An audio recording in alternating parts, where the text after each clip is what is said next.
As informações nunca foram. Mas como não é comprovado? Tem estudo, tem médicos que falam sobre isso. Não.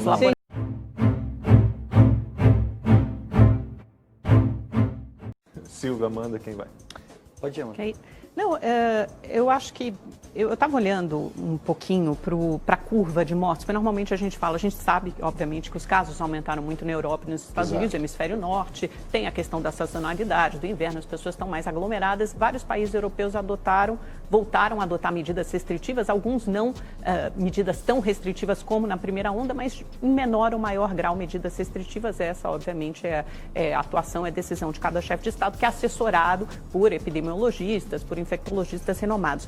O número de mortes, além do número de casos, também aumentou bastante na Europa, né? A gente está aqui com a Karina, que mora na Itália, ela pode dizer isso. Olha, no pior momento da Itália, eu vi entre março e abril, eram 700, 800, 919 mortes por dia, né? Foi um dos casos mais caóticos e emblemáticos e eu acho que assustou o mundo inteiro. Aí depois, nos meses de verão, julho, agosto e setembro, eram 15, 20 mortes por dia, caiu muito, né? Então você olha a curva, então tem um efeito do lockdown, aí no verão as pessoas voltam a se aglomerar, os jovens se infectam e parte e agora os jovens começam a infectar os mais velhos e a gente começa a ver o número de mortes a subir de novo na Itália. Por exemplo, agora 15 de novembro foram 546 mortes, a gente está mais ou menos nesse patamar. Na verdade, não tem um efeito lockdown, você teve o verão, né? Exato.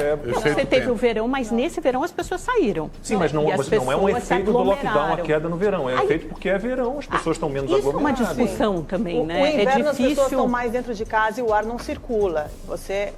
Muito claro que esse vírus, você tem que estar arejado, tem que estar circulando, mas não é só isso. Da Itália nós tivemos vários problemas. Tem um dossiê que ele foi escondido pela OMS, que a Itália foi considerada um país exemplo, né, da pandemia, que fez uma gestão maravilhosa. E não é verdade.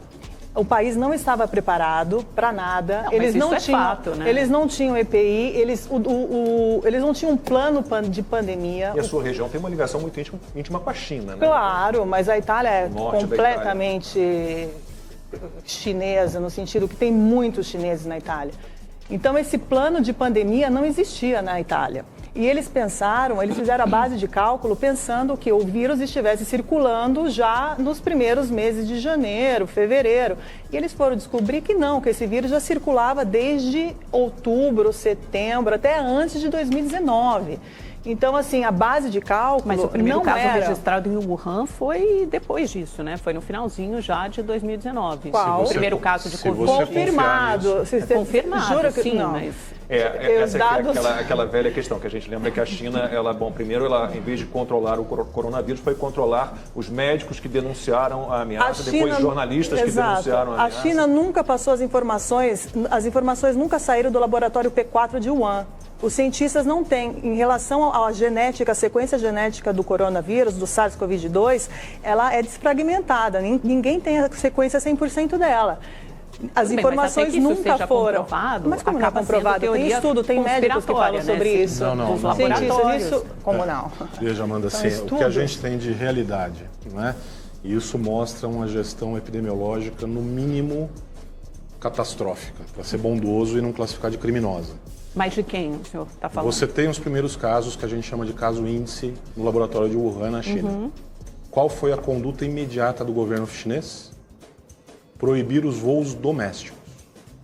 Então, um chinês que morasse em Wuhan, ele podia voar para a Espanha ou para a Itália, mas ele não podia voar para... Eu não estou colocando isso em discussão, é certo, concordo com o senhor, é verdade. Então, veja, quando a gente tem este perfil de condução epidemiológica de uma situação que pode causar uma calamidade global, como está causando, aí você começa a ter sérias dúvidas sobre a credibilidade de várias coisas que estão acontecendo. Tudo bem, doutor, mas a gente tem que usar os dados disponíveis. Se a gente for começar a discutir a origem desses dados, eu concordo, pode até existir uma dúvida legítima, mas se a gente começar a duvidar de tudo, aí fica muito difícil estabelecer um debate. Mas a ciência é baseada nisso, né? No confronto de ideias. A ciência é baseada na realidade que se viu na pandemia, da história da pandemia. Se fôssemos usar a ciência conforme ela... o que tem de dados comprovados, jamais teríamos implantado um lockdown em nenhum país do mundo. Mas o lockdown continua sendo implantado, e ele é implantado com assessoria, com assessoramento. Se a gente entrar... A gente vai entrar numa discussão daqui a pouquinho. No Centro Europeu para Prevenção. Porque essa é uma discussão que envolve política, geopolítica, envolve interesses comerciais. A gente pode entrar um pouquinho nisso. Eu gostaria só de puxar, não sei se o Silvio vai nessa, mas puxar a questão da sazonalidade, que a Amanda disse. Bom, no inverno europeu, os casos foram lá em cima, no verão eles caem, e agora, inverno europeu de novo, os casos voltam a aumentar. Então... Sem dúvida, sem contar que em muitos países, especialmente na Europa, você tem o vírus notívago, né? Ele só pega na madrugada.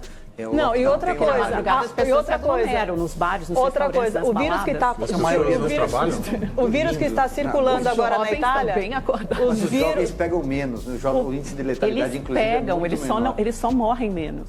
O vírus que está circulando na Itália agora, ele não é o mesmo que circulou no início do ano. Tanto é que é uma cepa de um vírus espanhol que está circulando agora, nesse momento, na Itália. Mas tudo bem, mas qual a diferença que isso faz? Tem diferença? O vírus é mutável. Pegando a doença, o vírus é mutável. Disso. O vírus muta.